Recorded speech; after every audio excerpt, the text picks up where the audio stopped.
We live in a reality that feels increasingly divided, but humanity and our ecosystems are not naturally broken. They are split apart into disconnected records by the databases we use to measure them. We rely on dozens of isolated asynchronous ledgers, patient IDs, tax filings, utility bills that were never designed to meet. This chart shows the financial weight of that measurement failure. On the right is the $7 trillion we spend globally every year on defensive, siloed compliance, the fragmentation tax. On the left is the accumulated stock of global sovereign debt, $348 trillion. These staggering figures do not represent an actual shortage of planetary resources. They are the outcomes of an economic system where ledgers are isolated by design. The public is the ultimate debtor, yet the public has never been seen whole. The data exposes a severe historical error. Since the 1970s, the promise that public borrowing would stabilize economies and fund growth has inverted. Instead of driving investment, massive public debt has crowded out the private sector and increased market volatility. The penalty for this system is measurable. Sovereign default triggers an immediate 8.5% contraction in GDP within 3 years. That economic shock leads directly to increased infant mortality, reduced life expectancy, and sustained poverty. The planetary coordination crisis is a measurement problem. We cannot solve our debt or environmental crises because our public infrastructure lacks the capacity to see a population whole. To fix this, we need a different architecture.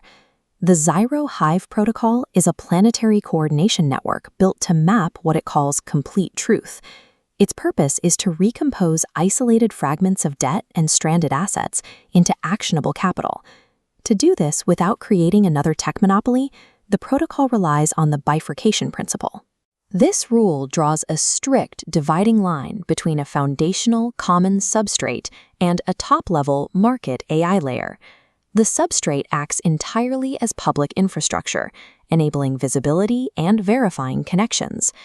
Meanwhile, proprietary AI models operate strictly within the market layer, drawing insights from the public infrastructure to create competitive intelligence. This requires a structural shift in how data moves, operating on a query, not collect architecture. Instead of centralizing your information into a corporate server, data remains permanently anchored at its original source. The market queries the network for patterns, but it cannot extract the underlying records. This architectural boundary ensures that the market can generate profitable intelligence, while the public commons retains absolute ownership of the truth. Rebuilding that truth requires mapping the precise geometry of a place. The protocol uses a concept called the living twin, which requires simultaneous measurement across 5 irreducible layers of reality. You have to see all 5 at once to eliminate zero-sum trade-offs.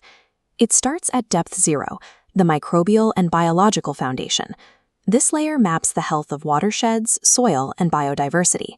It is mathematically protected by a constitutional mandate, ensuring that at least 25% of the system's generated value flows directly back to ecosystem restoration.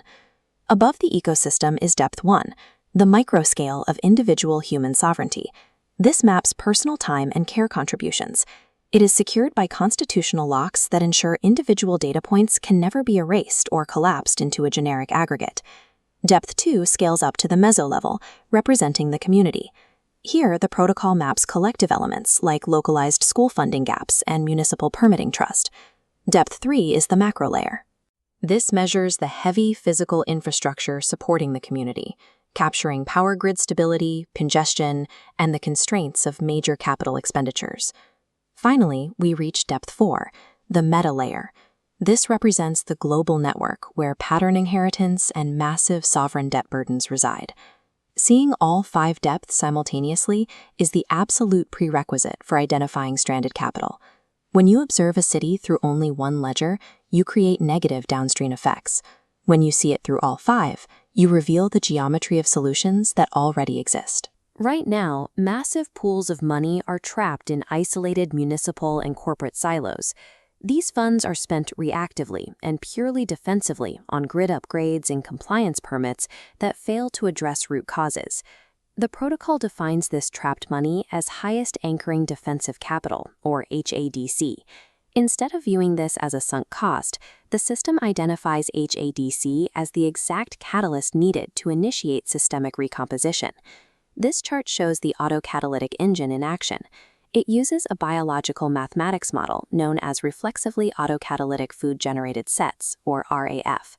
RAF is an algorithm that detects viable circuits by mapping exactly how this defensive capital can flow to connect broken nodes. As the HADC nodes activate, the algorithm cross-catalyzes them with needs in the other depth layers. It forms continuous, self-sustaining loops, turning isolated spending into active infrastructure circuits. These circuits are directed by the JADO gradient. JADO stands for Jurisdictional, Administrative, Deprivation, and Operational Pull. It is a multi-dimensional metric measuring authority, permissions, and existing pain points to attract capital exactly where the community needs it most. By using biological autocatalytic mathematics, obligatory defensive spend transforms from a sunk corporate cost into an active mechanism for completing connections across the 5 depths. Mapping a global network of this detail introduces an obvious risk, protecting individual identity from hyper-concentration and state surveillance. The system solves this through a process called attestation. An isolated entity can securely broadcast its needs and contributions at a designated coordinate known as point zero. They share the pattern of their data, what they lack and what they provide, without ever exposing their underlying real-world identity.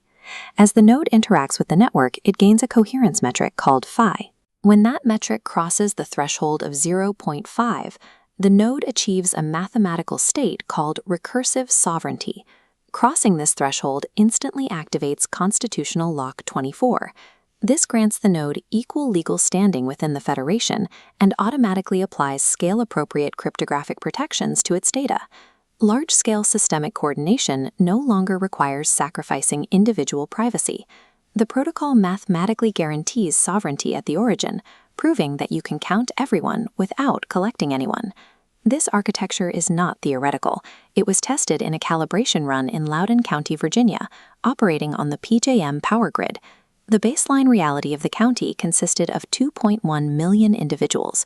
Their data was scattered across more than 5 disconnected ledgers, separating their employment records, tax filings, and utility bills. Merging these records exposed $72 billion in invisible economic contribution. They carried $113 billion in fragmented debt, averaging $54,000 per person. Because this debt was siloed, its drag on the community had never been measured. All of this information was derived entirely from latent public data. Legacy economic planning models completely failed to synthesize it because they were never designed to look across multiple layers at once. Our current systems miss massive pools of local capital and risk simply because they are mathematically blind to intersecting ledgers. Once the grid was visible, the protocol needed a catalyst. In Loudoun County, this came in the form of a $4.08 billion capital expenditure obligation from Dominion Energy. Using this $4 billion anchor of highest anchoring defensive capital, the system ignited an autocatalytic circuit, locking into the $72 billion contribution matrix. The resulting closed-loop generated efficiency dividends that flowed outward, directly servicing the $113 billion in hidden consumer debt. Financial obligations are redefined. Debt is no longer an isolated burden meant to drag down communities. It is raw material waiting for systemic recomposition. The geometry for a coordinated, non-extractive global economy already exists beneath the surface of our broken systems. We do not need new capital or new beliefs. We just needed the right protocol to make the connections visible.